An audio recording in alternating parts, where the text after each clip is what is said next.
வணக்கம் நேயர்களே. இன்று 20 பிப்ரவரி 2026 வெள்ளிக்கிழமை. நோர்வே தமிழ் முற்றச் செய்திகளுடன் கதிர். முதலில் தலைப்புச் செய்திகள். ஈராக்கிலிருந்து வெளியேற்றம், அம்மை தடுப்பு மருந்து, பனிச்சறுக்கில் பெருந்துயரம். இனி விரிவான செய்திகள். ஈராக்கிலிருந்து வெளியேற்றம்.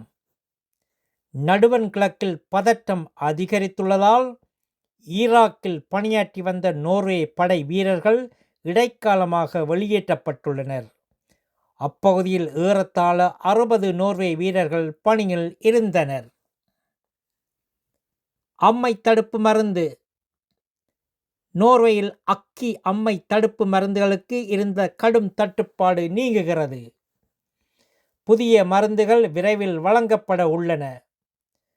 பொதுநல அமைப்பு FHI இதனை பெரியவர்களுக்கான கட்டாய தடுப்பு மருந்து பட்டியலில் சேர்க்க பரிந்துரைத்துள்ளது. பனிச்சறுக்கில் பெருந்துயரம். ஜோவிக் நகராட்சியில் இன்று நண்பகல் நடைபெற்ற பனிச்சறுக்கு இடரில் 15 அகவை சிறுவனொருவன் உயிரிழந்தான்.